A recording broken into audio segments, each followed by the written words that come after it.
There are many reasons to meditate, but the most compelling is that it gives you access to wisdom you cannot find anywhere in the world for any amount of money. And the best way to describe this is to use a psychology theory called transactional analysis. Imagine you have sort of like a triangle shape, and on the end of this side is a child, then you have a parent, and you have an adult at the top.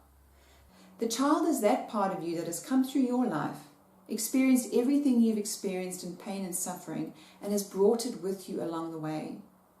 This is the part of you you respond with when you feel most hurt or sensitive to emotions that perhaps other people wouldn't. Or you experience something that you have a really heightened emotion that somebody might go, that actually wasn't so bad, but you feel really offended or really hurt by it. It's because that child is tapping into experiences or feelings that it's had from when it was younger, and possibly even created a pattern of feeling every time you're in a similar situation or with similar people. Then you have the parent, and the parent represents every authoritative figure that you've had in your life. This is almost like the strict part of you, that voice in your head that says, why did you do that? Or you shouldn't be doing this. Or like a good example is if you're trying to lose weight and you eat something that you know you probably shouldn't have eaten, and you have that voice in your head going, why did you do that? You know how many calories are in that. You're trying to lose weight. How are you actually going to help yourself if you don't control yourself? It also happens when you say something that you think is maybe a bit silly or stupid, and you go, why did you do that? Or you react impulsively. You react as the child, and you have the parents saying, you know what is right and you know what is wrong, and you know that you have these goals for yourself and you've got to keep pushing. It's almost like the sergeant major within you. And the third part of you is the adult. And that is the part of you that has come through your whole life, experienced everything you've experienced, including the fear and the pain and the suffering, the joy, the excitement, all those things. It's experienced all of that, but from a completely neutral, non-judgmental perspective.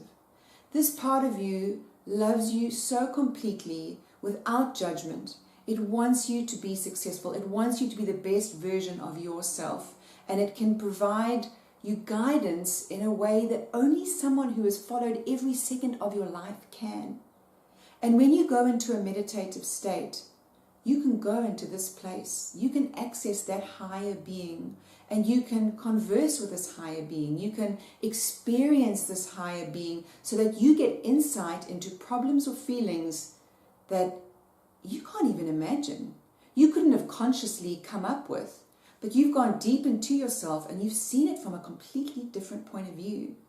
For example, if you've got an issue that you're struggling with, or you have an emotion that you've had for a long time that you can't get rid of, and you go into a meditative state and you access this higher power or this higher being, you see this issue or this problem from a very different perspective. It suddenly doesn't just look different, but it feels different. It still happened to you, it's still your feeling, but you see the gift in it. And it goes from having a negative impact to a powerful positive impact.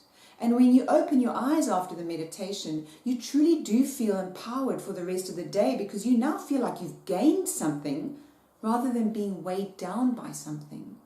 And that feeling may last the whole day, it may last a few days, a week, even months.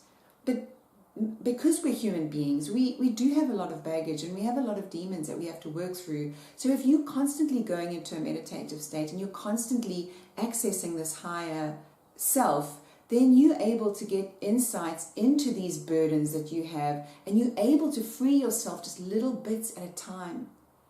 And that is an extremely compelling reason to start meditating, because you can free yourself from old habits, from feelings that weigh you down, from behaviors that don't serve you.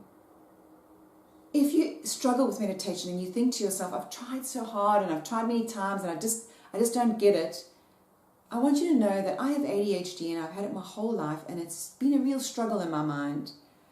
But I persevered, and I found all sorts of wonderful tools and tricks to help me get into that wonderful meditative state. And in a few weeks or in a few days, just depends on time, I'm going to upload a video on how to meditate for the ADHD brain. If you don't have an ADHD brain but you're still struggling to meditate, you might find that video helpful. If you have any comments or questions, please put them down below and I will respond to every single one of them. Start meditating or keep meditating. It will make a huge difference in your life, and you can then touch other people around you. You can then touch the lives of other people around you.